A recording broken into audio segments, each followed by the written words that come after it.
de CETERA, en el marco del 50 aniversario de la creación de CETERA. Un primer punto que nos parece imprescindible es poner el acento en el lugar donde estamos desarrollando esta actividad. Este centro, digamos, la ESMA, que fue un campo, digamos, donde Macera y algunos otros esbirros llevaron adelante las más atroces prácticas durante la época de la dictadura militar, recuperada por la democracia, se ha convertido en un espacio donde la vida, digamos, ha logrado vencer a la muerte. Y por eso, digamos, que CETERA no azarosamente tomó la decisión de llevar adelante su 50 aniversario en este espacio.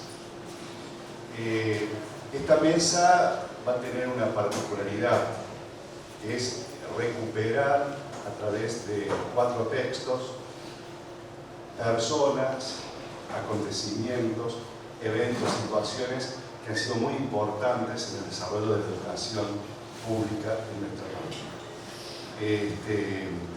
Están presentes algunos de sus autores, algunos de sus compiladores, y la idea es que tengamos un momento, 15 o 20 minutos por cada una de las personas que nos acompañan, que presenten sus textos, y luego podamos hacer un momento de intercambio. Ha habido alguna cuestión, digamos, un poco complicada. Vamos a ir presentando a los compañeros y compañeros que vayan viniendo, háganlo con absoluta tranquilidad, no perturban para nada, porque hubo un cambio últimamente de lugar, así que anduvimos, como en toda la historia, estuvimos buscando el rumbo hasta que lo encontramos. Vamos a comenzar, digamos, con un texto que hace a la historia, a una biografía, podemos decir, digamos, en términos clásicos, una biografía intelectual, pero como no estamos frente a una escritora clásica, sino que estábamos hablando de una militante, de una entrañable y muy querida compañera, de la cual vamos a referirnos a algunos de sus escritos. Nos referimos a Estela Maldonado. Estela Maldonado era una compañera que fue secretaria general de CETERA, una compañera valiosísima, comenzó su militancia en la provincia de Buenos Aires, y que tuvimos la oportunidad, digamos, nos vimos congratulados de poder militar junto a ella en CETERA. No podemos dejar de subrayar este concepto de una militancia sumamente inteligente, una militancia comprometida. Estela, que no solamente era una persona que conocía de las luchas cotidianas de los derechos docentes, sino que era una persona de una cultura muy amplia, muy linda. Vale señalar, digamos, que Estela, digamos, recuerdo que en algunos de estos momentos que teníamos en junta, en la reunión de junta, tuvimos la oportunidad algunas veces de tener unas charlas más cercanas, y recuerdo que ella, dado sus orígenes, le gustaban mucho los textos referidos a la Guerra Civil Española. Y me acuerdo que ella tuvo y le gustó mucho una foto que le regalamos de aquella expresión tan maravillosa de la Fraternidad Internacional, que es un cuadro de las brigadas internacionales. Recuerdo que ella atesoró este cuadrito que le regalamos porque realmente daba cuenta de que era una persona que no solamente defendía el derecho desde una perspectiva corporativa de los docentes, sino que tenía claro, digamos, que había que luchar por la educación y por una patria mejor. ¿Cómo no podría ser de otra manera? Quien va a hablar sobre el texto y va a contarnos a Estela es una querida amiga de ella, Graciela Rodríguez, quien todos conocemos como Cancha. Así que yo le he dado la palabra a ella para que nos cuente de nuestra querida Estela.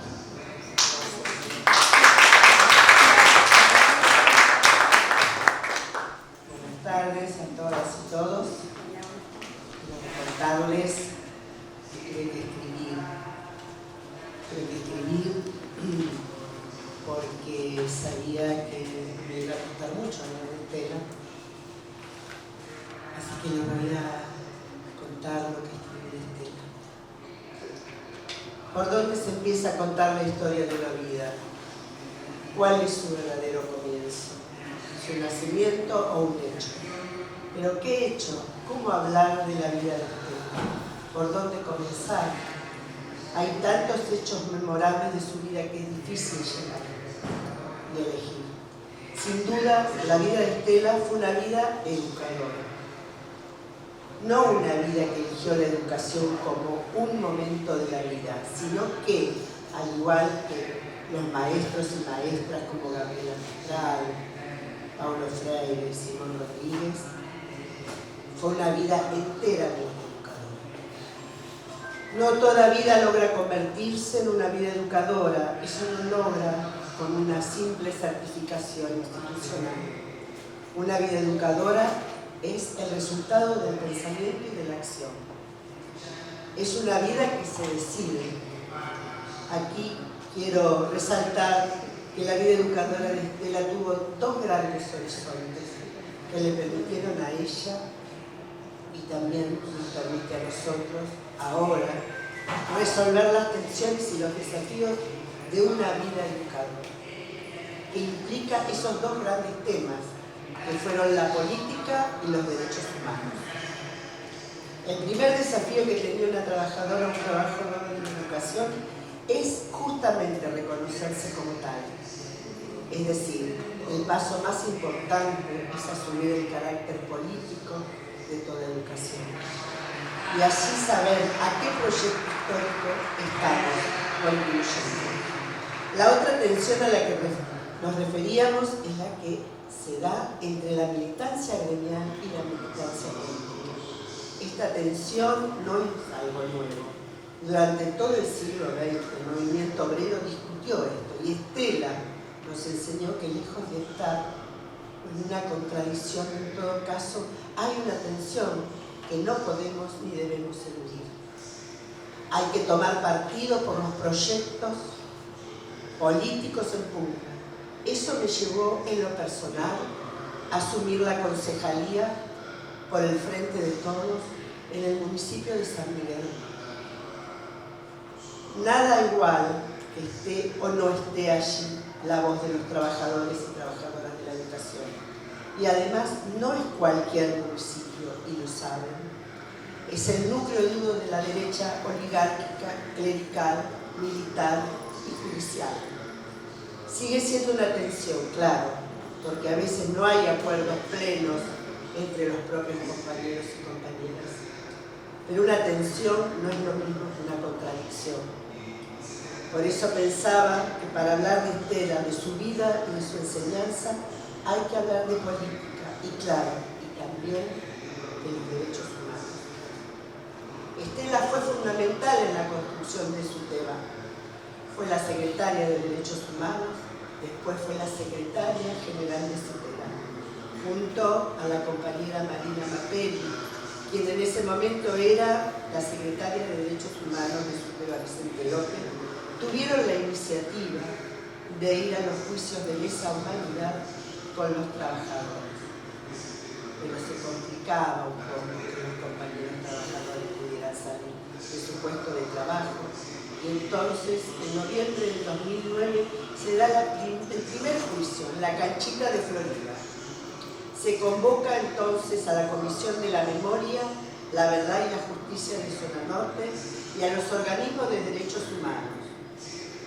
Esta comisión estaban compañeros de militancia de Estela, Mingo, el gallego, que le habían puesto de sobrenombre La Nena, porque ellos decían que era joven, inteligente y muy lindo. Se juntaron para pensar cómo llenar las audiencias. De esta manera se empezó a armar un seminario para los profesores.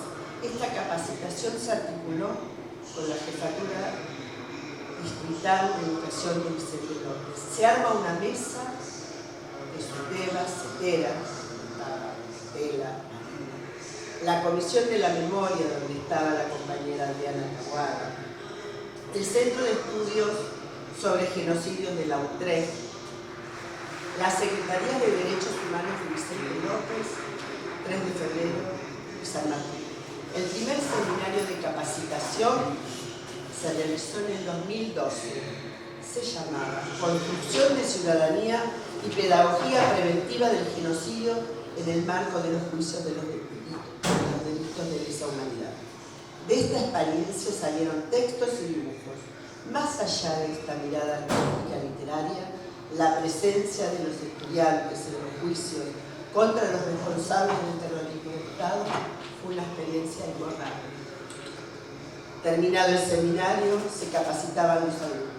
Era la primera vez en la historia que las y los pibes iban con sus directivos y los profesores a las audiencias de los juicios con los requisitos que los jueces solicitaban.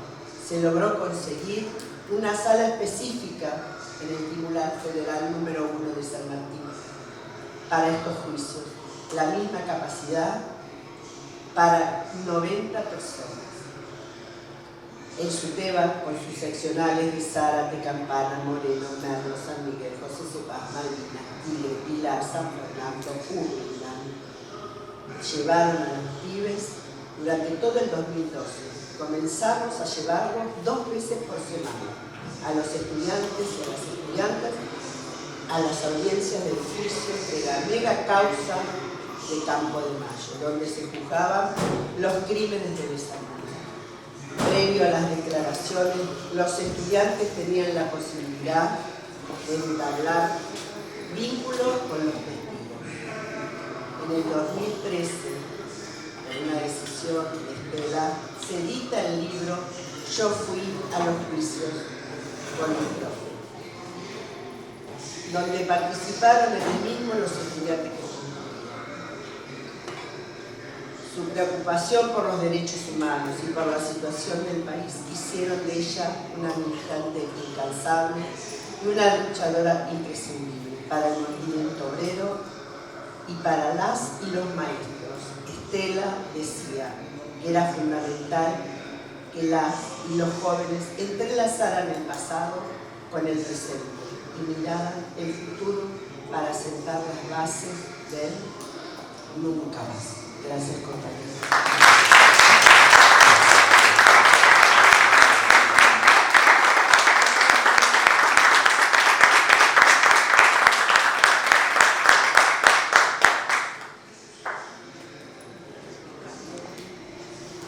Bueno, luego, cuando termine la ronda de presentación, podrán ustedes hacer una intervención, alguna pregunta. Bueno, ahora vamos a presentar un texto, diríamos varios textos, que realmente acabamos de descubrir, nos parece realmente una tarea maravillosa. Es una crónica de trayectorias personales, académicas, de vida de numerosos maestros, y acá entre comillas dice el título es Maestras Argentinas, pero entre comillas pone maestros y maestres, digamos, entre mandatos y transgresiones. Están presentes los compiladores, Eduardo Mancini y Mariana Caballero, ambos son docentes. Eduardo también es responsable de la editorial que ha llevado adelante esta tarea. Por su parte, Mariana también ha sido miembro de la conducción del sindicato ACFE.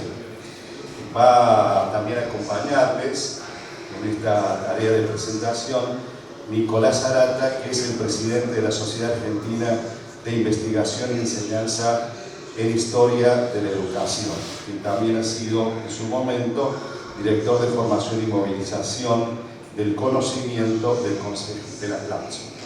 Así que, con función de aprovechar el tiempo, doy la palabra a mis compañeros compiladores y al presentador.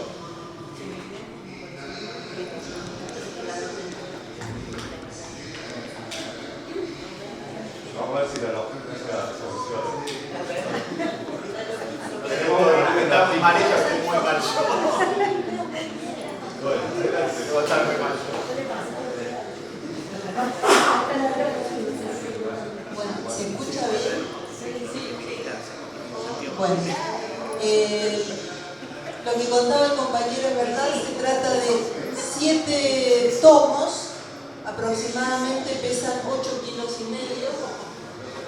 y reúnen los escritos de más de casi 400 autores, y esto quiere decir que hubo una acción colectiva y una acción de recibir con mucha alegría la posibilidad de escribir. Esto es llamativo porque se dice mucho que nadie quiere escribir o que no se escribe habitualmente, y sin embargo en esta misma sala hay otros compañeros que han escrito para esta compilación, como Susana. Pero bueno, fue una tarea que se inició un poquito antes de la pandemia y que tuvo un significado muy potente, porque la pandemia fue el momento donde esos tomos 1 y 2 vieron la luz y donde fueron escritos, en su mayoría, esos primeros 2 tomos, que iban a ser solo sobre maestras, una tarea feminizada y sobre maestras que iban a rondar un único tomo. Esto fue tremendo porque después se convirtió en 2 tomos, luego se amplió a maestros y maestres, tomos 3, 4 y 5, y finalmente se agregaron otros 2 tomos más. Hay gente que está llamando para que sea un tomo 8, pero no estamos aprendiendo. Bueno,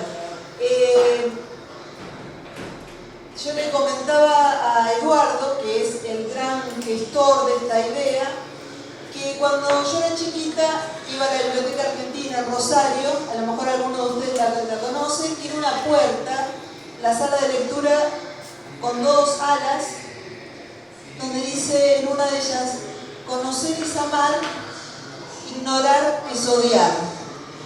Estuve buscando dónde venía una frase de Joaquín B. González del año 1912, pero el tema es justamente esto de que conocer es amar, y el libro, estos libros tienen que ver con eso.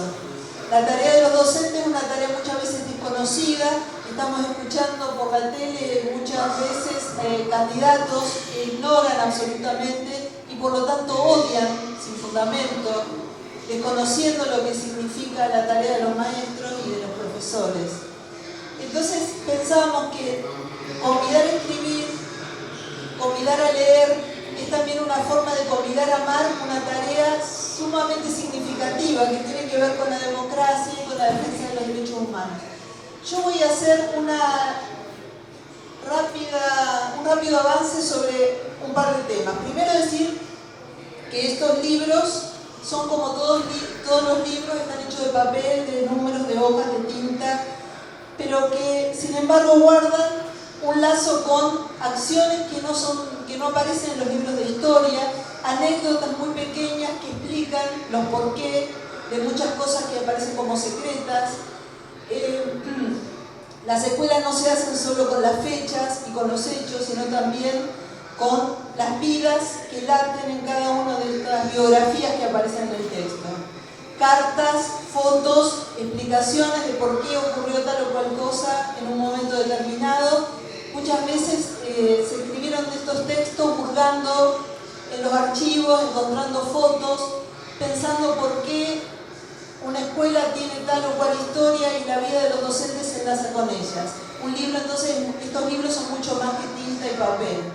Y en él es el eco de todo lo vivido por esos maestros, desde el inicio del sistema y antes del sistema hasta la actualidad. Estos textos son federales, son textos de carácter colectivo y federal porque tienen que ver con la escritura acerca de experiencias de toda la Argentina y también se mete América Latina dentro de esas voces. Y nos atrevemos a pedir 2 prólogos, 1 o 3. Uno, Adriana Puigros, atrevidos, Otro, a Pablo Pinó y a Ana Diamant.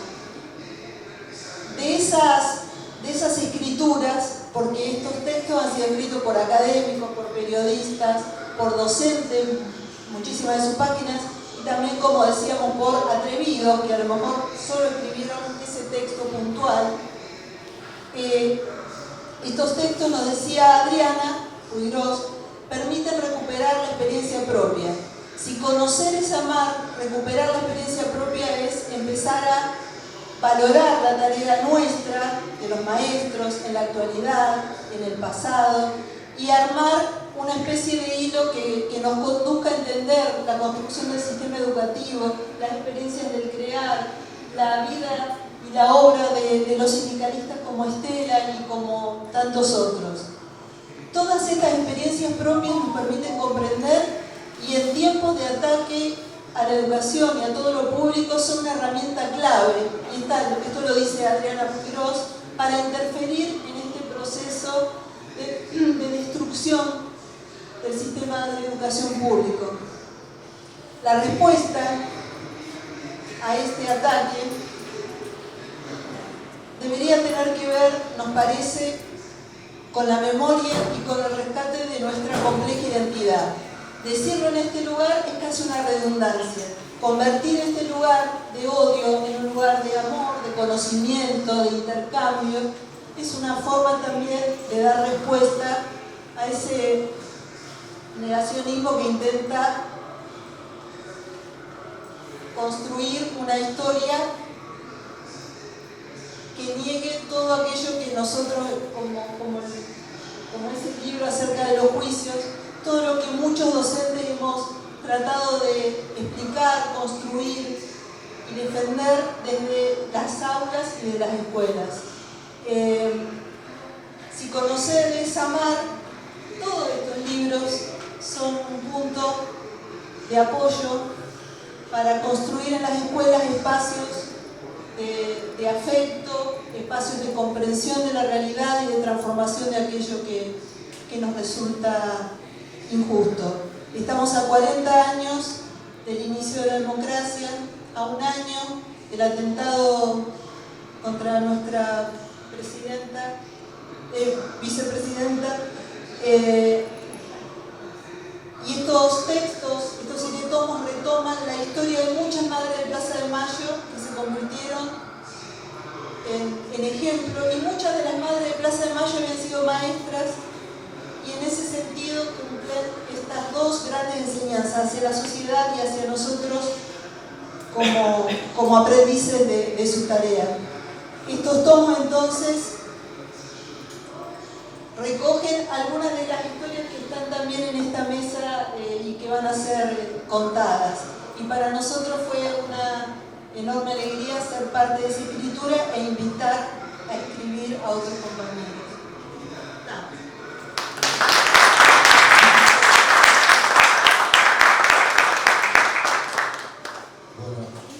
Buenas tardes, gracias por estar acá, gracias por la invitación a Estela. Es un orgullo y una emoción muy grande, no solo presentar los libros, sino estar presente, ser partícipe del día de hoy, con todo lo que significa los 50 años de historia increíble de Estela. Bueno, los libros, como dijo Mariana, son casi 400 autores y son entre 400 y 500 biografías que se narran, que son biografías narradas en contexto, o sea, no tipo diccionario biográfico, sino la propuesta de cada uno que escribía fue esa maestra o maestro o maestre, porque incorporamos la diversidad sexual, que son más maestros de condición sexual diversa, entonces por eso el título. Y en la invitación siempre decíamos, escribamos la historia y la vida, pero siempre preguntándonos qué descubrió esa maestra como grandes problemáticas a enfrentar y cómo respondió. A veces tratando mandatos y a veces transgrediéndolos, por eso el título o el subtítulo es entre mandatos y transgresiones. Entonces, son biografías, pero a la vez, si uno los va leyendo, parece casi contar la historia de la educación en la Argentina, de la educación primaria, inicial, alfabetización, la educación elemental. En esas historias también una lectura a lo largo de las páginas va haciendo surgir temáticas, que son las temáticas de la historia de la educación argentina. Por ejemplo, la feminización de la docencia y cómo eso significó acceder a un empleo pago, reconocido, prestigiado socialmente, significó para las mujeres un trampolín para ir hacia otras actividades que tenían vedadas por los criterios patriarcales que refieren a la conformación de nuestra sociedad. Surgen cuestiones pedagógicas como de una educación autoritaria y de arriba hacia abajo y cerrada, normalizadora. En los comienzos va habiendo cuestionamientos y propuestas nuevas, con la escuela nueva, con aporte de la psicología, con ideas idearios como el de Paulo Freire, la educación latinoamericana, etc. O sea, van surgiendo un montón de temáticas, por lo menos 6 o 7 temáticas que se pueden ir reconociendo. De todas esas yo hoy me quiero detener en las dos que nos están poniendo todos juntos, que son la de la lucha como trabajadores de la educación y la de terrorismo de Estado, porque estamos en un lugar emblemático del terrorismo de Estado, celebrando los 50 años de nuestra organización sindical. En esa temática entonces en los libros surgen historias muy interesantes relacionadas primero con la dificultad de asumirse como trabajador. O sea, la docencia, sobre todo la primaria, nace como una profesión concebida como una misión, un apostolado, donde no cabía reclamar por la forma de trabajo, por las condiciones, por los salarios. Y ese era una traba muy grande para que las maestros y maestras pudieran asumirse como trabajadores. Entonces, a través de personajes, de protagonistas, vamos viendo los primeros intentos. Aparecen las maestras de San Luis, con la famosa primera huelga todavía en el siglo XIX, las porteñas a comienzos del siglo XX, Florencia Fossati, Angélica Mendoza en la provincia de Mendoza, Marta Zamatán y otros en la provincia de Santa Fe. Primeros intentos de actuar como trabajadores, organizarse sindicalmente, salir a la lucha, pero quedaron bastante aislados porque seguía primando el criterio misional del magisterio y son muchas décadas donde esos intentos quedan aislados y predomina o tiene mucho peso la otra concepción, que a lo sumo da para reclamos a través de una carta dirigida al ministro, no de una huelga, o una organización, pero más de tipo puntual y de formación que de tipo reivindicativo y de lucha. Eso está reflejado en los libros, esos intentos, por un lado, y los ejemplos de apostolado por el otro. Y ya para la mitad del siglo XX eso empieza a cambiar. El peronismo trae otra concepción de la maestra en cuanto a que la reconoce como parte de la clase trabajadora, sobre todo como mujeres. Es decir, en el discurso de Vista, las maestras aparecen siempre mencionadas junto con las obreras de la fábrica, las amas de casa, aparecen como protagonistas del pueblo, de la parte femenina. Y a nivel sindical también hay experiencias como la de ya entre fines de los 50, principios de los 60, como la de Isauro Arancibia con el sindicato Tucumán, que se forma ligado a los trabajadores azucareros, como las maestras de Mendoza, que son protagonistas de uno de los primeros ASOS, el Mendozazo, en 1972, con la LUCE, donde ya no solo actúan sindicalmente, sino que lo hacen en conjunto con los otros gremios de la provincia. No casualmente de ahí sale constituido formalmente el sindicato mendocino. Y ahí nomás, a un paso, la generalización de ese proceso y la conversión de Cepeda. Entonces en los distintos tomos están Simón Furlan de Córdoba, uno de los fundadores, muy lindo ese capítulo porque ya falleció el compañero y su vida está contada por sus 5 hijos. Carlos de la Torre de Santa Fe, Alfredo Bravo, que hoy lo mencionaban, Marina Vite.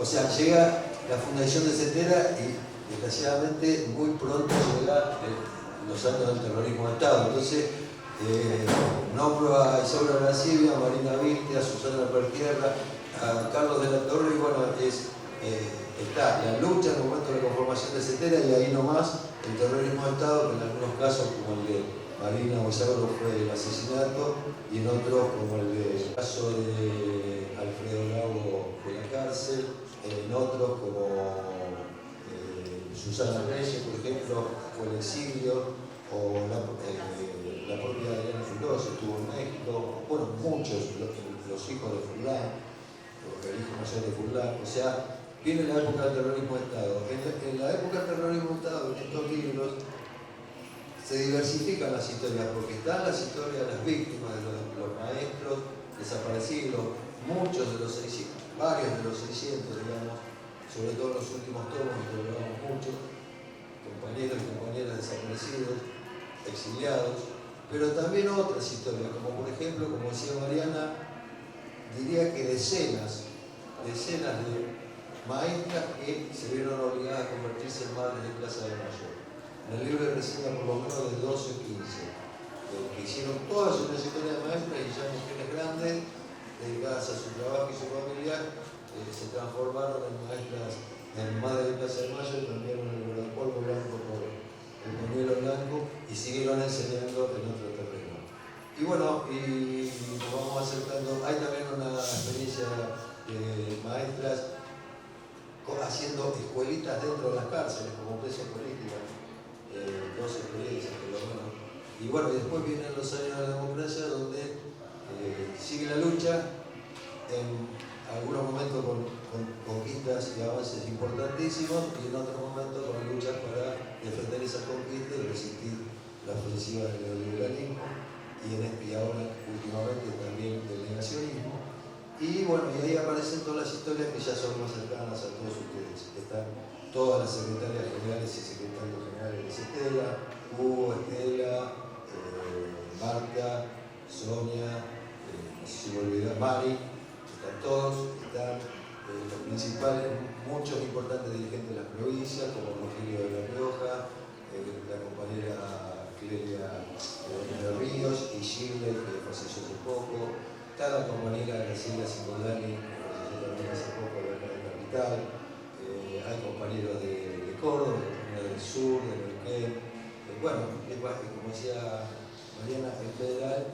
Y bueno, entonces, para terminar, la última frase sería de un sinfín de historias. Una parte importante tiene que ver con la lucha sindical, con la asunción de la Comisión de Trabajadores, con la lucha por memoria, verdad y justicia por el terrorismo de Estado, y en ese sentido tomamos el libro colectivo, o sea, esta obra de 400 personas quiere hacer un aporte al hoy y al mañana, para pelear, para que no nos dobleguen en la lucha por memoria, verdad y justicia, y en la lucha por una educación inclusiva para nuestras infancias y para los derechos que nos merecemos como trabajadores. Gracias.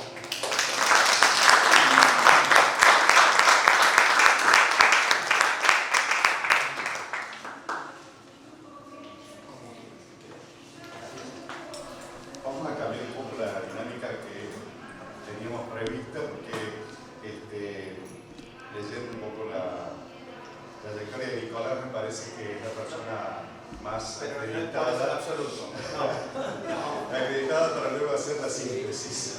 Así que le hemos dado tarea para el hogar, como esto es un ámbito escolar, le hemos dado tarea para el hogar, y la tarea para el hogar de él es hacer la síntesis. Bueno, el tercer texto que vamos a presentar es un texto muy interesante. Recuerda uno de esos momentos de la historia argentina en la cual, digamos, la esperanza, digamos, la perspectiva del futuro tuvo uno de los momentos más altos, donde las viejas generaciones que habían visto frustrar el sueño de una Argentina mejor en septiembre del 55, tras muchos años de lucha, lograban, digamos, en el año 72 y particularmente en el año 73, que regresara la democracia. Y la democracia tenía como referencia fundamental, esto sin desmérito del resto de las fuerzas políticas, en el peronismo la expresión mayoritaria de los sectores populares. En ese contexto, digamos, se llevó adelante una experiencia muy interesante en lo que hace a educación de adultos, que fue la experiencia de CREADA. Entonces vamos a presentar un texto que hace referencia a esa experiencia, que se denomina Pedagogía y Política, Educación de Adultos y Militancia Peronista en la Argentina del 73. país. Está con nosotros su autor, Antonio Nicolau, que es magíster de la Universidad Nacional de La Plata, especializado en nuevas infancias y juventudes, diplomado superior en ciencias sociales, convención de gestión educativa, de Flaxo, y particularmente queremos subrayar la presencia de quien fuera el coordinador nacional de esa rica e importante experiencia, Cayetano de Ley. Así que les doy la palabra a él.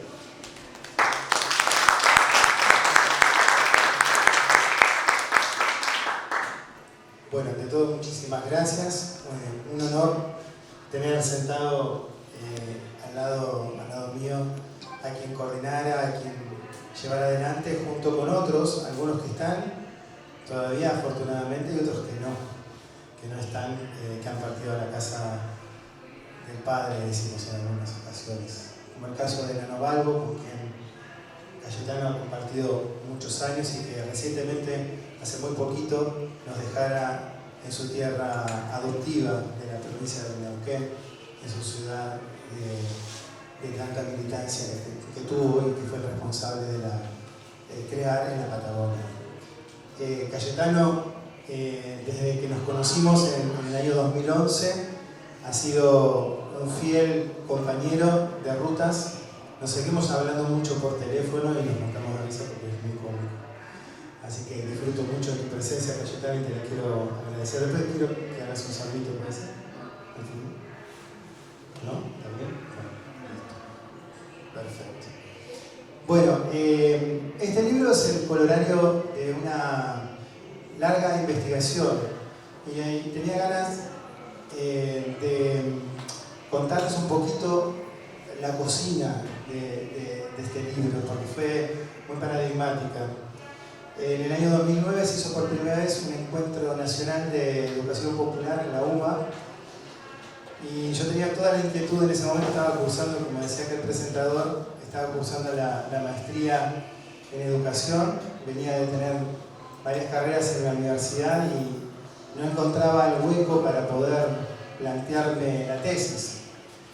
Y en ese momento estaba Mari Sánchez en ese encuentro, inaugurándolo junto con Adriana Puigros y con Lidia Rodríguez, que yo creo que a muchos de ustedes la conocen muy bien, está a unos salones aquí al lado trabajando sobre educación popular también.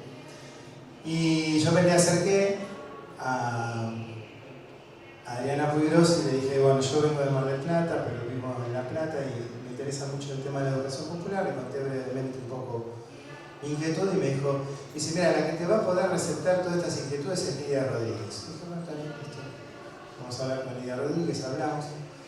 Y lo que quedamos es que, bueno, en algún momento nos íbamos a encontrar, nos intercambiamos los teléfonos, en aquellos momentos todavía no había pantallas, eran los Nokia, ¿no? Mandábamos mensajitos. Y a las salidas era una lluvia torrencial. Yo tenía que caminar hasta Alem para poder tomar el micro. Caminé como 10 cuadras. Y en el medio de esas 10 cuadras, preocupado por cuál iba a ser el objeto de estudio de mi tesis, que se aproximaba a la finalización de mi posgrado, y todavía no tenía ni plan ni nada que hacer, me encuentro con un kiosco de revistas y paro porque llovía demasiado. Cuando miro, levanto la cabeza, veo una imagen en blanco y negro que siempre me llama la atención, fotos viejas. Y había una frase que me capturó la inteligencia, el alma y la vista, todo junto. Decía, uso mis manos, uso mis ideas. Y era un video que recientemente se estaba editando desde Mascaró Producciones. Salía en ese momento. Entonces me llamó la atención y empecé a mirar. Y digo, ¿de qué se trata esto? Digo, lo compro. Y no importa, después lo veo en casa. Y me lo compré y en el momento que me lo compré tardó llover, así que seguí adelante, me fui a tomar el micro, llegué a mi casa, empecé a mirar el CD, algo que ya también poco existe más. Y ahí encontré mi tema. Dije, este es el lugar donde hay que indagar. Pero era tanto lo que había que hacer que no sabía por dónde arrancar. Y de esas casualidades de la vida, en la militancia sindical, nos encontramos con Mari Sánchez. Y Mari Sánchez empezó a contar algunas cosas muy significativas, como por ejemplo que ella había sido alfabetizadora de esa campaña, que Néstor Kirchner también había sido alfabetizador de esa campaña, Y si yo te voy a dar 2 o 3 apellidos, si te gusta, si me interesa, te voy a dar 2 o 3 números de teléfono y vos te vas a poner en contacto con ellos. Y ahí empezó la cadena, con Cayetano, con Ano Balbo, con Ana Escurra, con Delia Méndez. Y empezamos a ir a visitar a cada uno. Y uno me decía, ¿y hablaste con este? ¿Con Manuel Guerrero?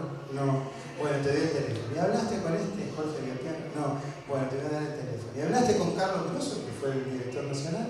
No. Bueno, te voy a dar el teléfono. Y ahí empezamos a hacer la entrevista de cada uno. Y era tan interesante que en un momento determinado no podíamos parar de escribir y de relatar, pero había que posicionarse en algún objeto muy concreto. Entonces decidimos dar una disputa al interior de este trabajo, que también era muy difícil y había que investigar un poco y discutir un poco el canon, que era hacer historia reciente e historia oral. Yo digo, me voy a meter en un berenjenal porque yo soy de la filosofía, no soy de la historia, pero metámonos si vale la pena. Porque realmente las historias que se contaron, que están guardadas en mi máquina y en mi memoria, son realmente maravillosas. Pudimos sistematizar un poco y le dimos un ordenamiento, y ese ordenamiento estuvo girando alrededor de la significación de la articulación entre la pedagogía y la política, porque me parecía que era el nudo de esa experiencia tan particular que lamentablemente en la historia de la educación argentina no ha tenido el lugar relevante que sí ha tenido en su momento cuando se implementó, cuando fue ganadora de un premio de la UNESCO. Y la verdad es que después, cuando uno estudia historia de la educación, no se encuentra con la CREAR. Entonces nos encontrábamos también con una vacancia, no solamente en la teoría, sino también en las prácticas de aquellos educadores. Y a poco de empezar a seleccionar las historias, empezábamos a encontrar a los hombres y mujeres con carne, con sangre, con sentimientos, que cada vez que contaban algo de la CREAR, no solo estaban 2 o 3 horas hablando solos, sin que nadie le preguntara absolutamente nada. Tengo horas y horas y horas y horas de grabación en las que no podían parar de hablar y no podían parar de llorar muchos de ellos, recordando esas historias. Un encuentro memorable con Cayetano y con Ana en su casa, donde realmente la pasé muy bien y me reí muchísimo acerca de las memorias. Y entonces pensamos en un momento en que darle cuerpo al hilo conductor era sustraer el análisis más bien teórico o de capitalización de los conceptos o categorías analíticas para pasar a una narración de una experiencia vital que pudiera dar un ordenamiento hacia un futuro, es decir, dar una perspectiva. Por eso está la palabra perspectiva en el título del libro. Se hace el libro por una inspiración de Ana Diamant, que acá la citaron, que en la corrección y devolución de la tesis dijo en su momento: esto lo tenés que convertir a libro. Y bueno, tardé un poquito de tiempo, pero lo hicimos. Y yo quiero rescatar el sentimiento de orgullo y de profundísimo agradecimiento que esta primera edición sea en el marco de los 50 años de la CREAR, los 50 años del retorno del peronismo al gobierno y al poder en ese breve lapso que duró, lamentable, los 50 años de la CETERA, que también son símbolos. El libro se presenta en manos de los trabajadores, por la mano de los trabajadores. A mí me parece eso que es un orgullo que también sea en la ex-ESMA, a 3 días de haber sido declarado Patrimonio Histórico de la Humanidad.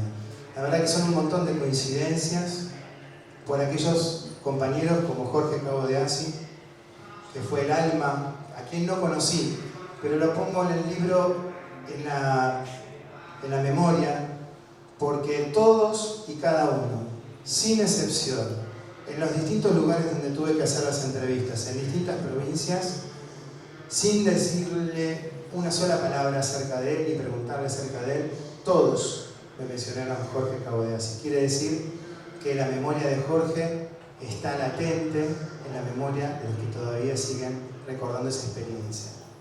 Entonces eso significa que ha dejado una huella, una marca.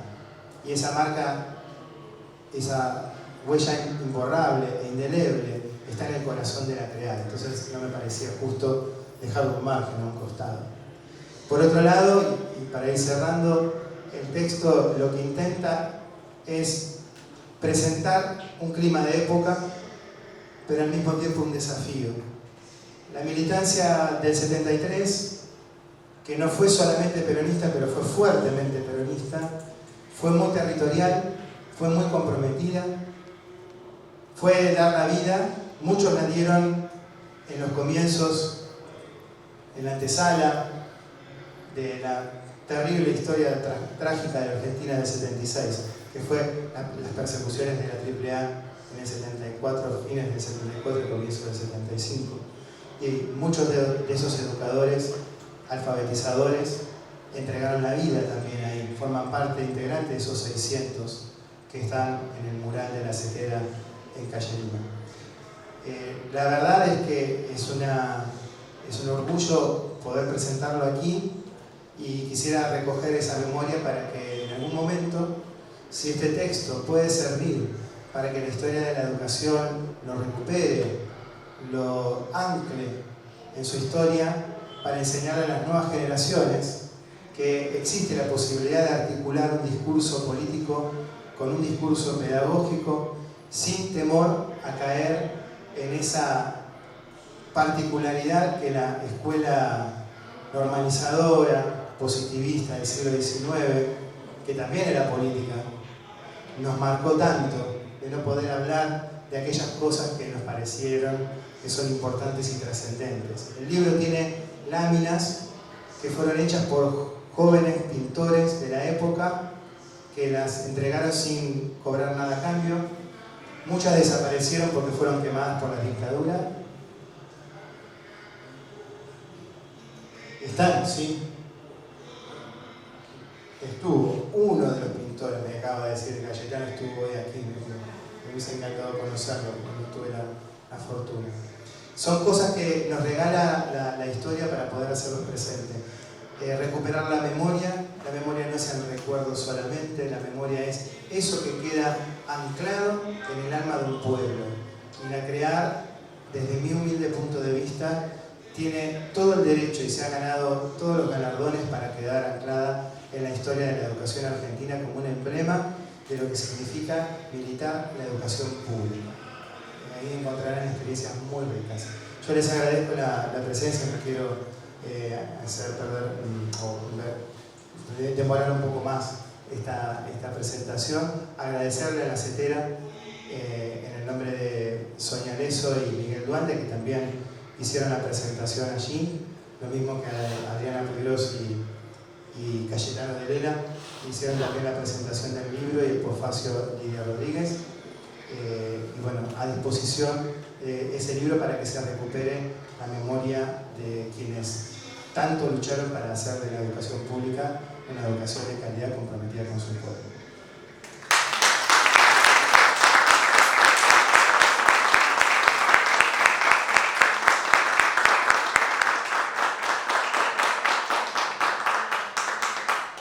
Bueno, vamos a terminar este breve recorrido por textos de educación y educadores con un texto de la casa, digamos, un texto construido, digamos, en el seno de Zetera. El texto se llama No dejamos de enseñar, enseñamos a luchar, historia de Zetera del periodo 73-88, 1973-1988. Es un texto que da continuidad a otro precedente que se llamó De Apóstoles a Trabajadores. Voy a señalar en primer lugar que este es un texto, como dice la introducción, de carácter colectivo, es decir, hay un coordinador, lo presentaremos, pero también hay un equipo muy interesante, muy federal, de compañeras y compañeros que aportaron en este trabajo. Y me voy a tomar un minuto, si ustedes me permiten, de mencionar a Martín Acri, de UTE, Esteban Arnaudo, de UPC, Lisandro Sciabaglia, de UNTER, Horacio Echeverría, de ADFE, Susana Ludmer, de ANSAFE, Daniel Martínez, de SUTEBA, Federico Tálamo, de ACMER. A la par de ellos colaboraron y fueron fundamentales en la tarea Andrea Núñez, María Abal Medina, Gabriel Martínez, y quien llevó adelante la coordinación es un compañero que desde mi perspectiva también merece esta designación que dijo Hugo Yasky hoy día del compañero Basualdo. El compañero Juan Balduzzi, que es un intelectual orgánico de nuestra CETERA, un compañero que nos ayuda a pensar y a pensarnos en nuestra militancia. Así que Juan va a presentar este libro.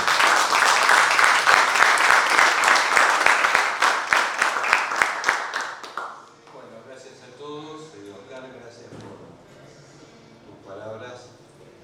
Sí, hoy hay 3 compañeros presentes acá.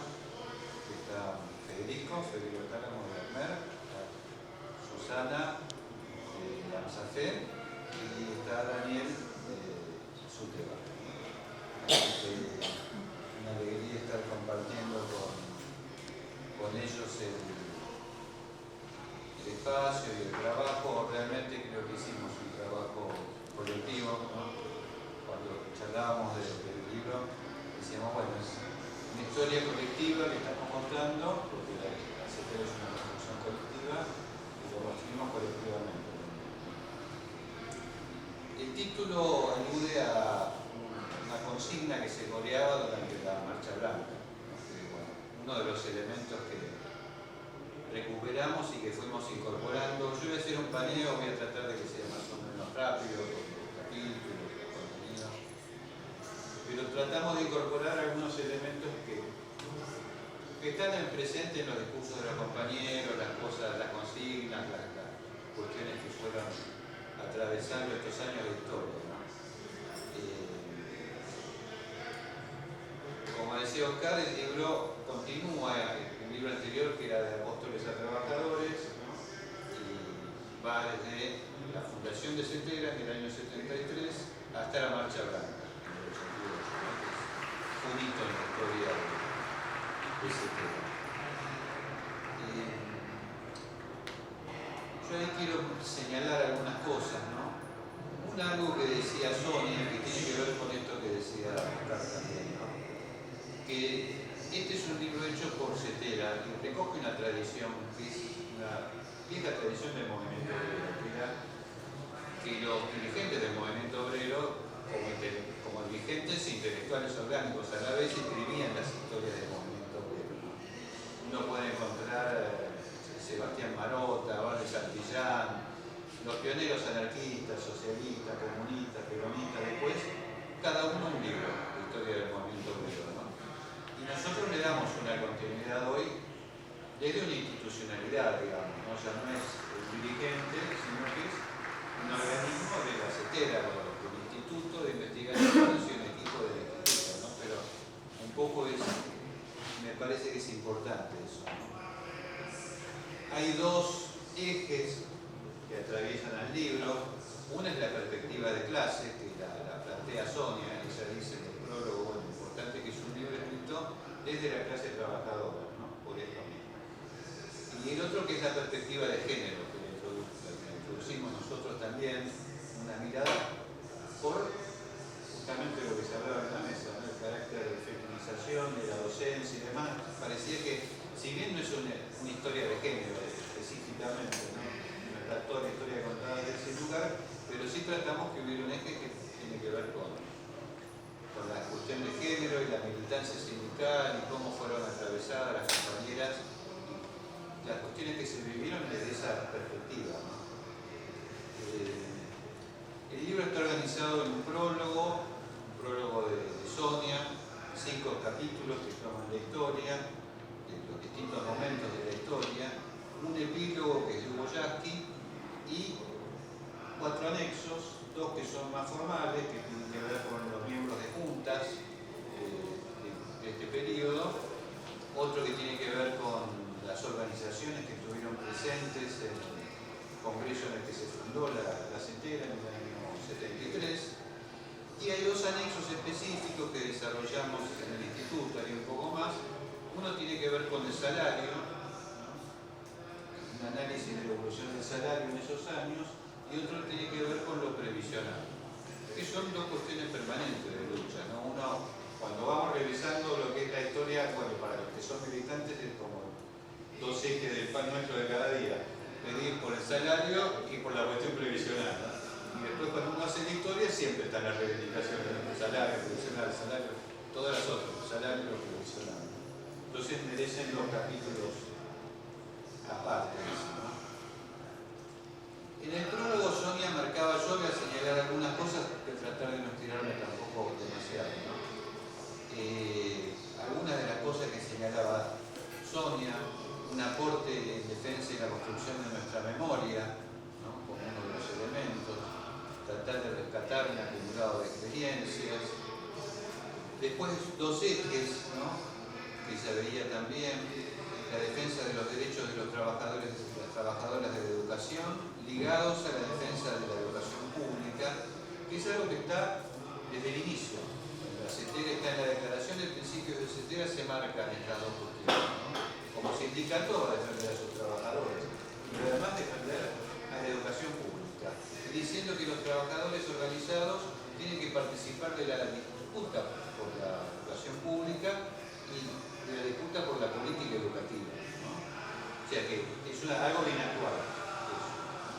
Yo me acordaba de algún sector opositor que lo ha tomado esto en sentido negativo, ¿no? Es decir, los problemas de la educación son por el ceterismo educativo. Entonces, sí, algunos que fueron ministros en su momento, ¿no? De algunos de los gobiernos, y ese es como el drama de la Argentina, parecía, la influencia que ha tenido la CETERA en el Ministerio de Educación. Que le exageran, digamos, ¿no? Pero CETERA tuvo la influencia, no la vamos a exagerar, ¿no? Exageran como cupo, ¿no? Bueno, por supuesto recuperamos a compañeros a que se nombraron, como Isabel Arancibia, ¿no? Como Susana Pérez-Tierra, como Marina Vilke, como Eduardo Requena, ¿no? Y en el marco de todos los compañeros desaparecidos, asesinados, ¿no? Hay un equipo que también, hay uno de los compañeros, Pablo Peláez, que colabora, que es de la Secretaría de Derechos Humanos, y están haciendo un trabajo permanente, sistemático. Y si se toma desde el año 71 hasta el 83, hay 800 docentes desaparecidos, secuestrados, asesinados. Más grande el número, tomando en un sentido amplio educadores, ¿no? Incorporando a los educadores populares, que por ahí no eran docentes con título, pero eran educadores, ¿no? Entonces, o algunos que estaban titulados pero no habían llegado a enseñar. Entonces, bueno, hemos incorporado el trabajo de los compañeros de la Secretaría de Derechos Humanos, ¿no? Bueno, el primer capítulo es de antecedentes, ¿no? Por eso se llama de Apóstoles a Trabajadores. Para quien no haya leído, como los libros tienen vida independiente, ahí en el equipo discutíamos, bueno, pero ya está escrito Apóstoles. Bueno, pero si no lo leen Apóstoles, por ahí no lo encuentran, hagamos un pequeño raconto de los antecedentes. Digamos, son los hechos que van del 57 hasta el 73, desde que se sanciona el estatuto, que es el 58, que es un momento de lucha, es importante, ¿no? De surgimiento de sindicatos, de tratar de empezar a armar una central de trabajadores de la educación, hasta el momento en que eso se consigue, ¿no? Ahí hay una cuestión que les quería marcar, ¿no? Hay dos fotos que quería rescatar. Ustedes tienen el libro, si lo tienen a mano, están en páginas 33 y 34, ¿no? Uno de Isabel Arancibia, abriendo el Congreso Nacional de Educación, porque con tiempo iba con PowerPoint, pero como no hay tiempo, no hubo tiempo de hacerlo, va como mirando el libro, ¿no? Así de paso ya lo empieza a quedar. En una está Isabel abriendo que era un personaje muy importante en ese momento, uno de los dirigentes más importantes de la CETERA de aquel tiempo, con Bravo, sin desmerecer al resto, por ahí eran como los que se utilizaban de alguna forma, ¿no? Y él está abriendo ese Congreso Nacional de Educación, que era un congreso de política educativa en contra de una reforma que estaba queriendo hacer Onganía en ese momento, ¿no? Y en la página 34 hay una foto que creo que es histórica, donde está Agustín Tosco, que estuvo presente en ese congreso, que siempre se recordaba, una cuestión que se recordaba, y logramos la foto, se la pasaron a Martín Nacri, que estuvo en Tucumán, y los compañeros de ATEP que tenían colección de fotos y nos pasaron esa foto. Así que bueno, es una cuestión, tratamos de incorporar bastantes fotos, fue un laburo que hicieron sobre todo Andrea y María, ¿no? Pero colaboraron, por ejemplo, está Federico contribuyó con la foto del Congreso Constitutivo de Cetera, ¿no?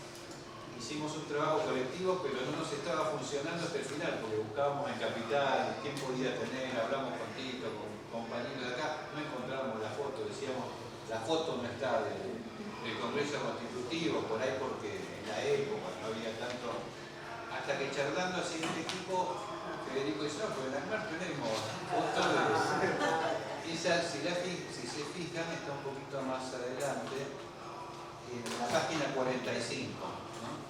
Es una foto del diario El Mundo, que era un diario ligado a una organización de izquierda, al PRT en aquella época, que le daba mucha importancia a las cuestiones gremiales, y entonces sacó la foto del Congreso Constitutivo acá en Capital. Y bueno, el capítulo 1 habla de esto justamente, ¿no? de la primera etapa, desde la creación de Cetera. Este segundo capítulo se llama La poderosa fuerza del Magisterio Unido. Tratamos de ponerle títulos más o menos literarios, ¿no? El contenido por ahí no es del todo literario, a veces es más histórico, más puro, digamos, pero hay sobre todo un miembro del equipo que fue como nuestro crítico literario interno, que es Daniel, ahí, ¿no? Y marcaba estas cosas, ¿no?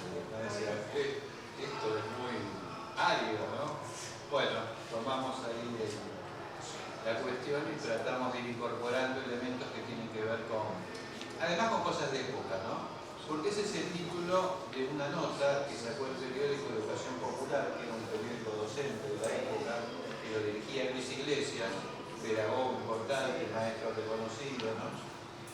Muy cercano al presente, digamos, que acompañó todo ese proceso, y en un momento él saca en ese momento la nota de etapa que dice la poderosa fuerza del Magisterio Unido. Entonces nos pareció que era un lindo título para el capítulo, porque él analiza la importancia que tiene políticamente la unificación del Magisterio en ese momento. Bueno, este capítulo cuenta, este primer capítulo, este segundo del libro, el primero de la historia a partir del 73, ¿no? Cuenta los acontecimientos, el congreso, los dos congresos, el de Huerta Grande, que es el preparatorio, en Córdoba, y el constitutivo acá, donde se discuten en el primero la declaración de principios, el estatuto, acá se termina de discutir las cuestiones organizativas, el nombre de la Cetera, ¿no? Si va a ser una federación, una confederación, si era de docentes o de trabajadores de la educación, ¿no? Finalmente fue como un mix de esas cuestiones en disputas, una confederación, un poco más laxa la organización, ¿no? Y de trabajadores de la educación. Se puso esta idea de trabajadores de la educación, que es como una de las marcas en el orillo de la Cetera, ¿no?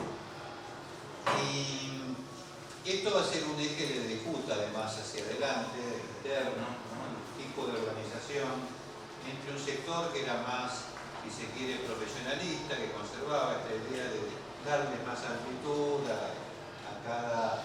Había sindicatos por rama, por provincia, por especificidades, ¿no?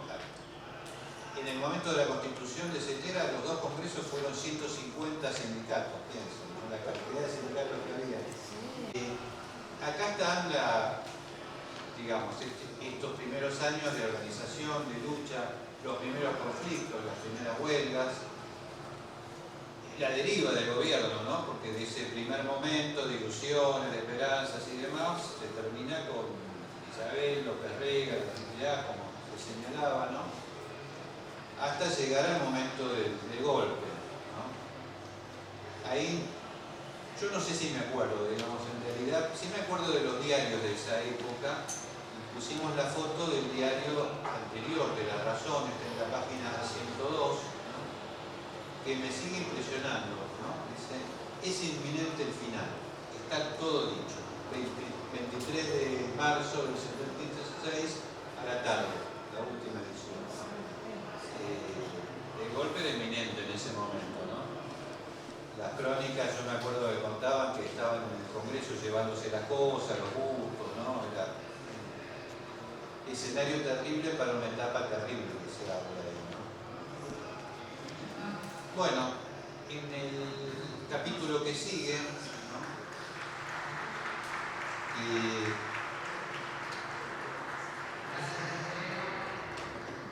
Ahí nosotros le pusimos, tengo abajo la referencia, ¿no? Pero creo que es mantener la llama encendida, algo que aparece en los capítulos 3 y 4, parecido, de recuperar los sueños, es el capítulo 4.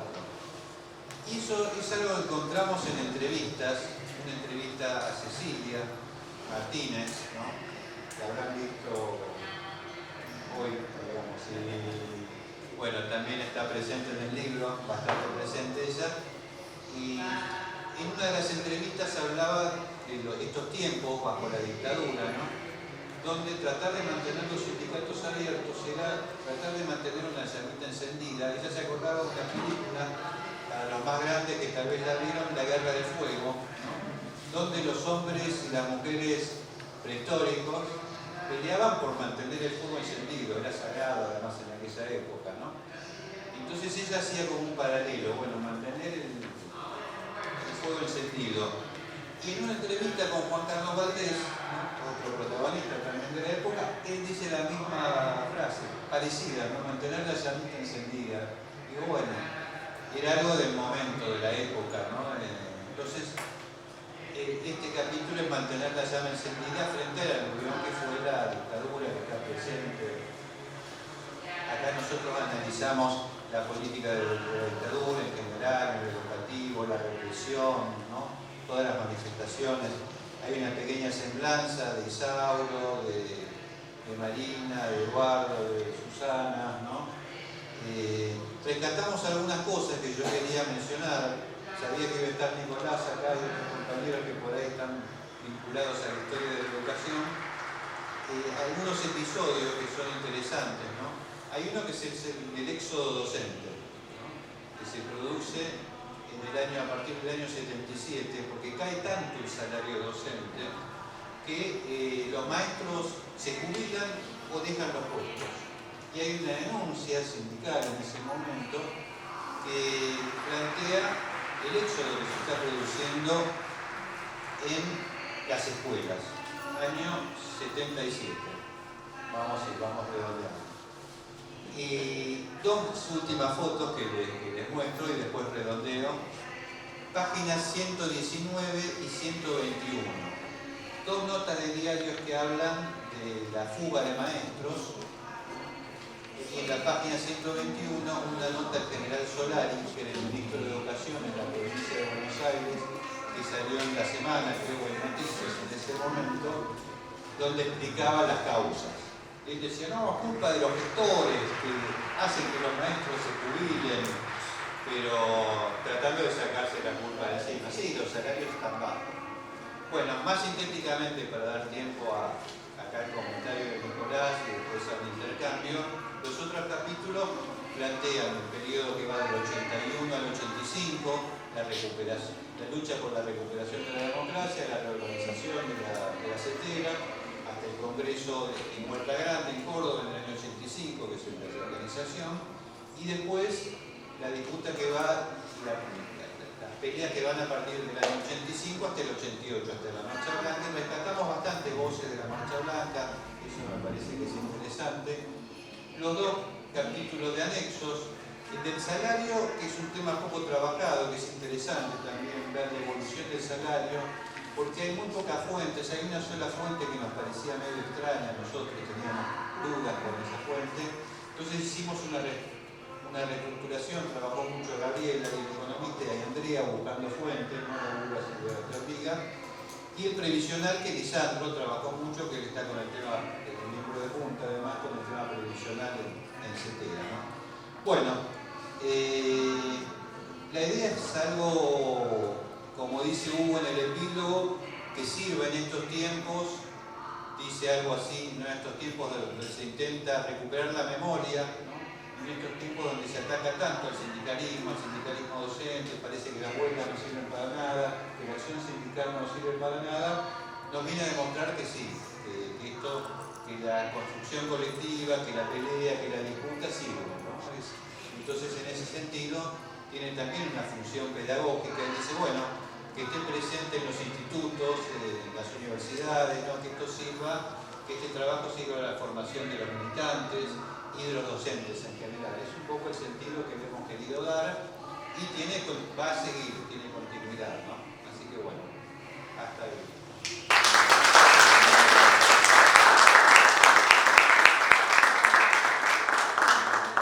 Bueno, antes de darle la palabra a Nicolás, yo les pido un aplauso aquí para la compañera Cacha, que nos ha pedido iba a estar un ratito, pero tenía un compromiso, así que, bueno, gracias por...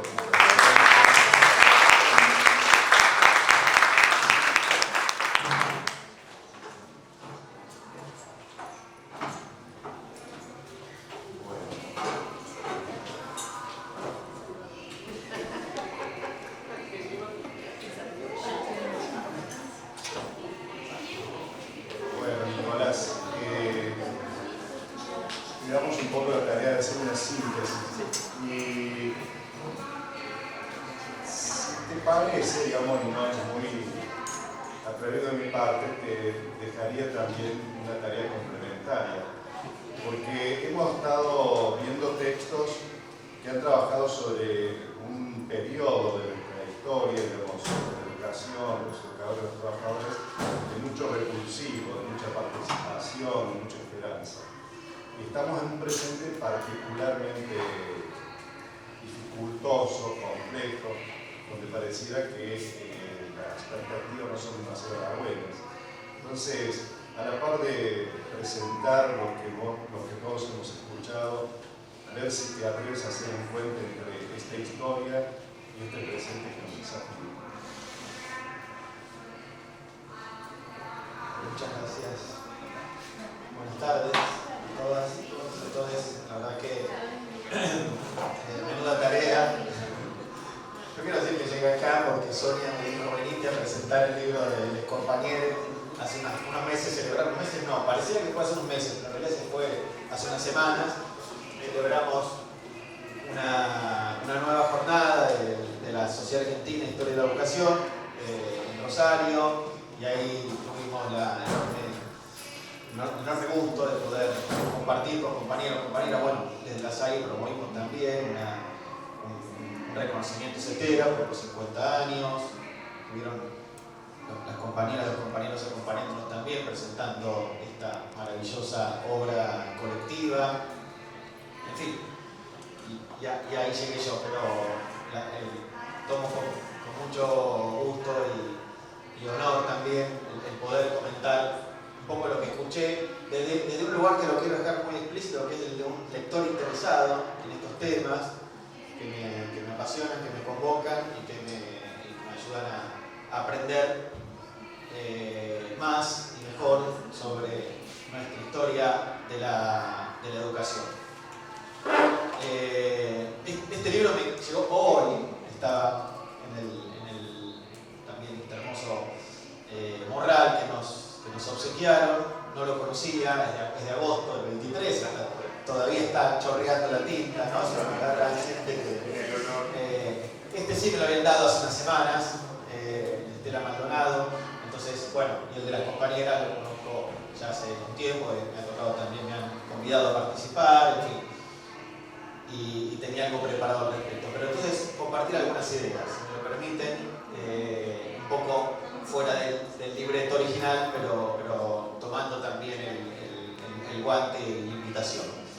Lo primero que quiero decir entonces sobre este libro en particular, sobre No dejamos de enseñar, es que, y celebrar también, ¿no? Que es un libro, como decía, un libro colectivo, un libro de reciente aparición, agosto del 23, y que recoge y continúa un trabajo previo de Juan Balduzzi, de Silvia Vázquez, un librito amarillito, un poco más finito, pero no menos interesante,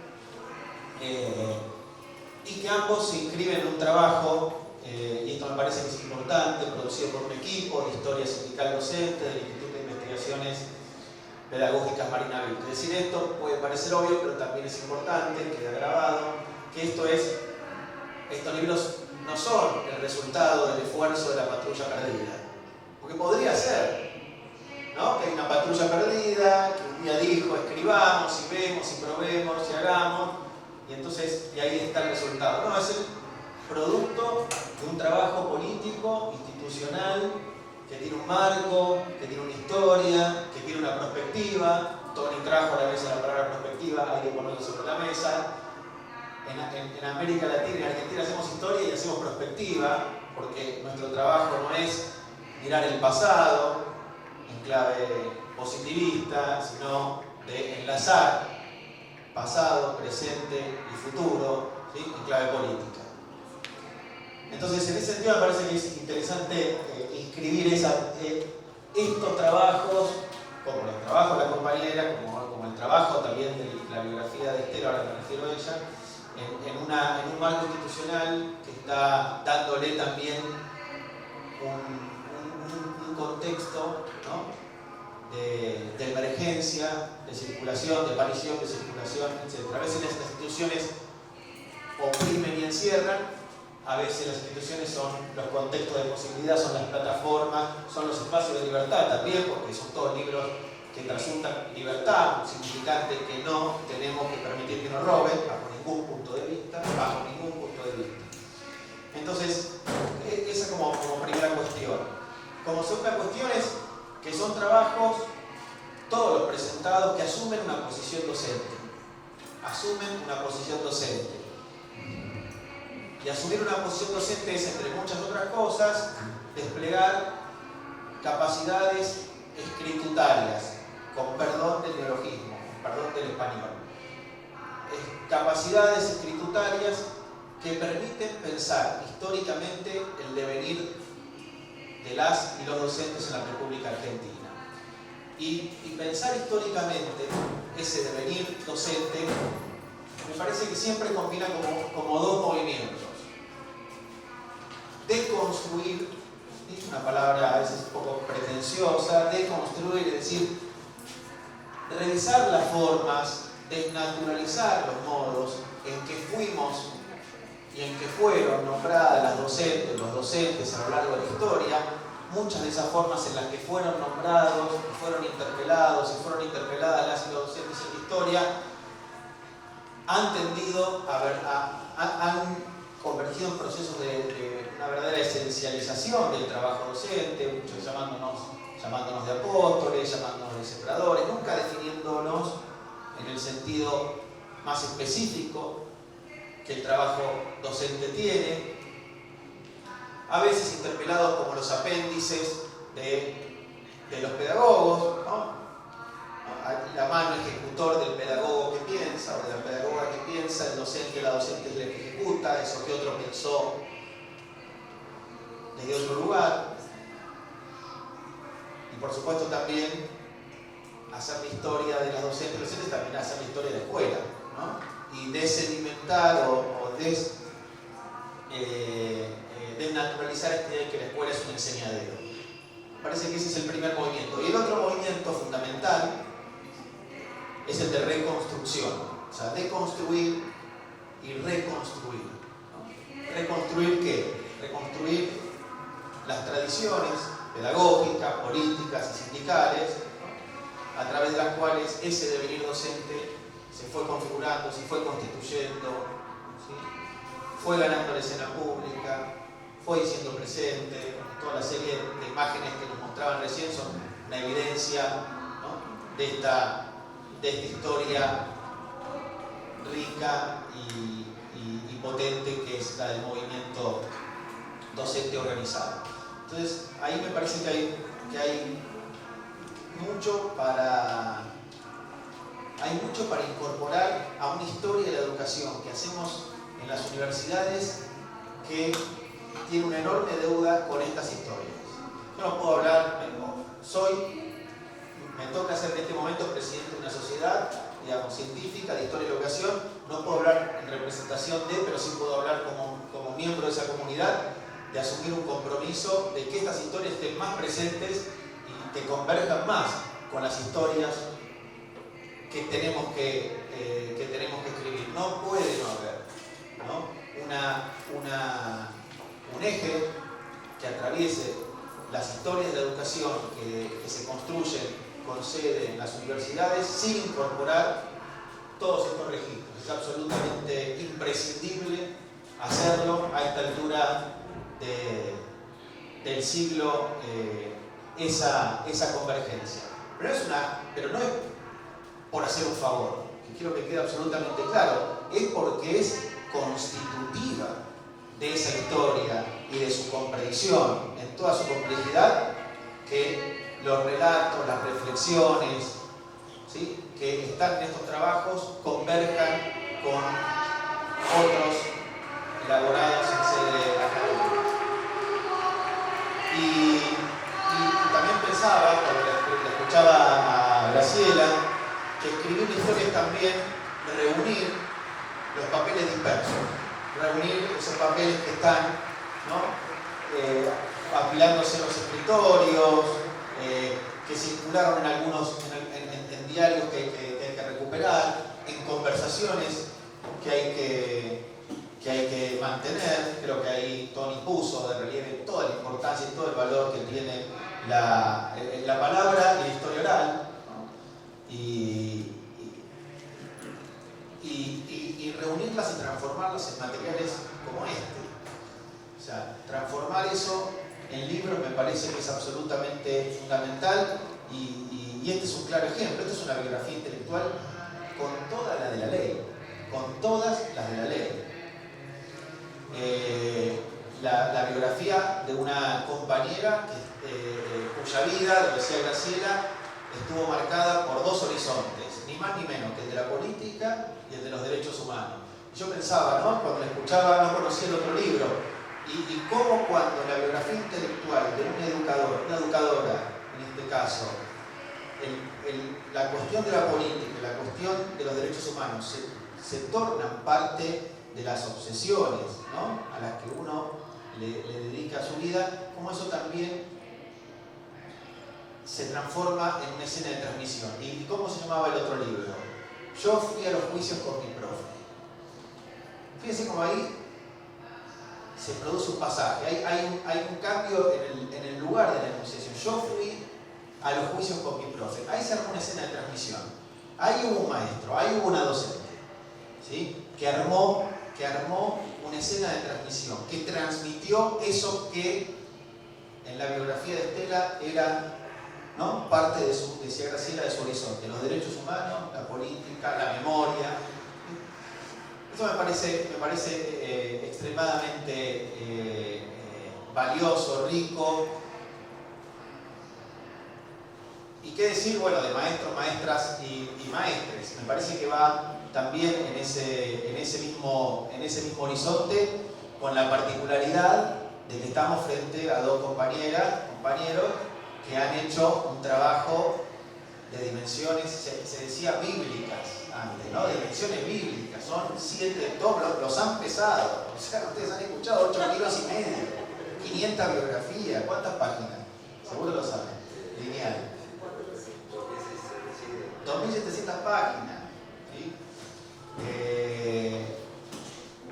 Que yo vuelvo a decirles lo que les dije en Rosario: deberían estar todos estos materiales en acceso abierto.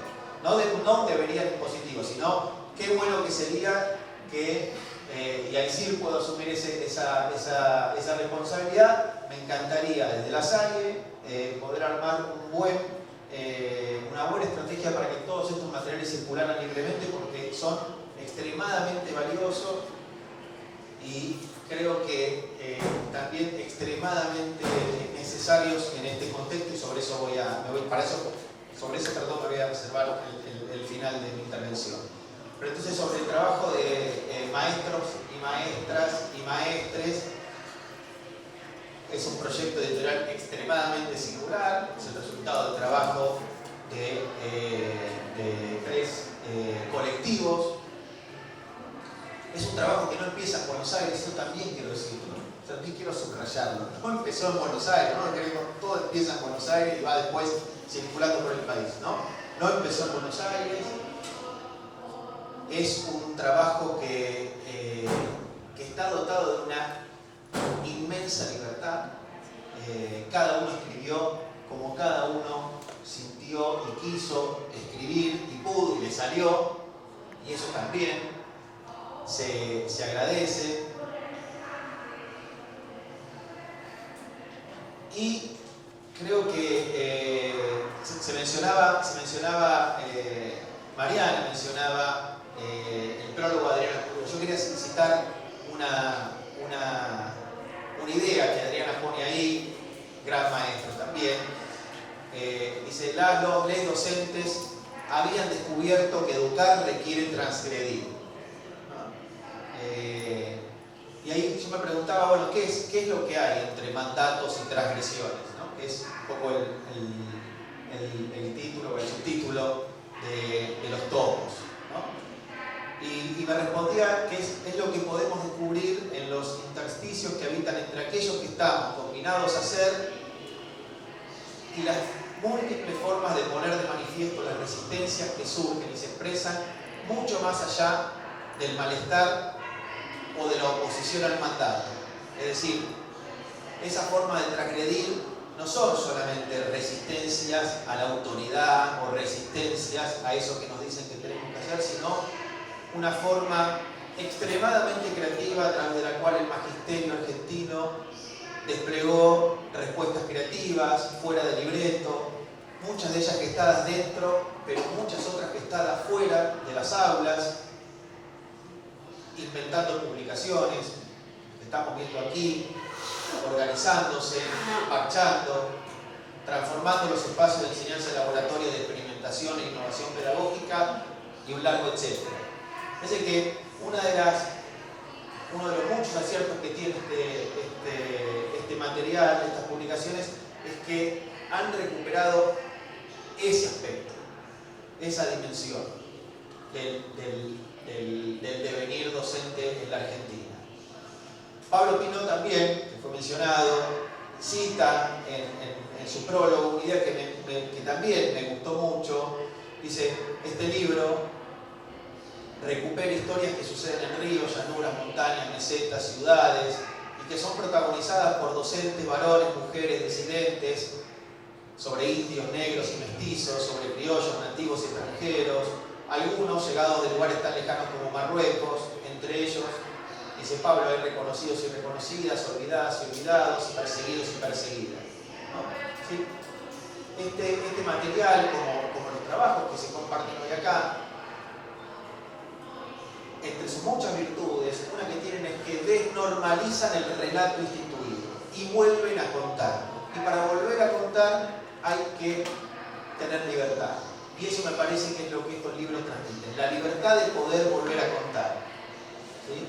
La libertad de poder volver a revisar la historia, de volver a pasar el cepillo, el peine a contrapelo, como se dice, y habilitar otras historias, que es lo que demanda precisamente este tiempo presente, esta época que nos toca transitar. Una época en donde al neoliberalismo le ha nacido un hijo, que es el negacionismo. No es que es una cosa y después vino la otra, sino que el negacionismo es la condición natural, el resultado natural. Si el neoliberalismo lo que reivindica es que ninguna de nosotras nos tenemos que sentir reclamados por ninguna herencia, ningún legado, ninguna tradición. Estamos acá viviendo en un presente absoluto. Ese neoliberalismo decía a fines de los 90, decretaba, mejor dicho, el fin de la historia. Avanzado el siglo XXI, empezó a hacer gala de un relativismo absoluto, todo lo da lo mismo, y ahora llegó el momento de negar lisa y llanamente cualquier verdad histórica y atreverse a hacerlo, ¿no? con una fórmula política que es un verdadero insulto a la democracia. Entonces, en ese contexto, en ese escenario, tenemos que volver a contar la historia, tenemos que volver a contar las historias en plural, tenemos que activar todo eso que forma parte de las mejores tradiciones del pensamiento y la experiencia colectiva de nuestra sociedad, una sociedad extremadamente rica en ese sentido, extremadamente movilizada, comprometida con las experiencias, y ponerlas, y me perdonan aquí, al servicio de enfrentar esta coyuntura.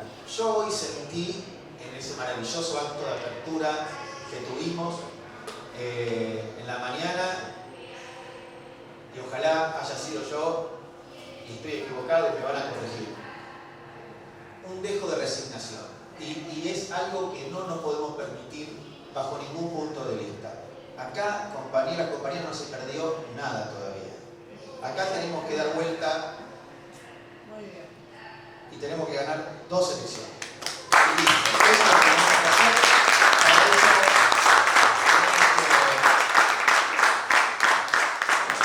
Para eso tenemos que seguir escribiendo historias tan buenas como estas, y tenemos que transmitírselas a los más jóvenes, a las más jóvenes, que no tienen por qué saber de qué se trata todo esto. Nosotras tenemos la responsabilidad de transmitírselo, y también tenemos la responsabilidad de generar los espacios de libertad para que ellos hagan y ellas hagan con esto lo que mejor consideren hacer. Pero nuestra responsabilidad es transmitirla, es ponerla en la mesa, es circularla en el aula, es darla a conocer, es escuchar, es convencer, y es también ser lo suficientemente generosas para dejar los espacios de libertad para que ellos decidan lo que crean mejor. Pero tienen que saber de qué se trata. Tienen que saber qué está en juego.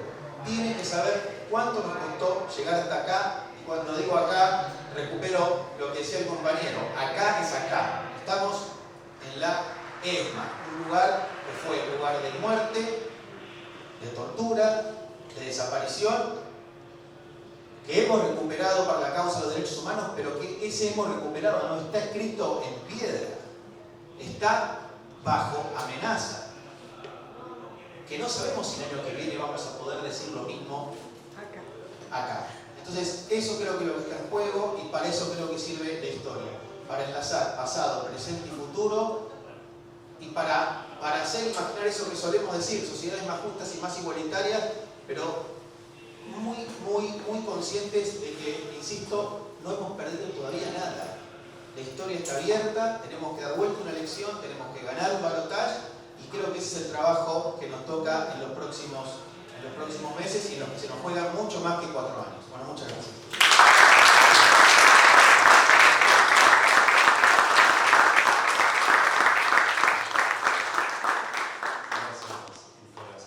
Bueno, no sé si alguno de los presentes quiere hacer una intervención, una pregunta, una reflexión, tan abierto. En tanto digo que, bueno, te saluda también uno de los compañeros que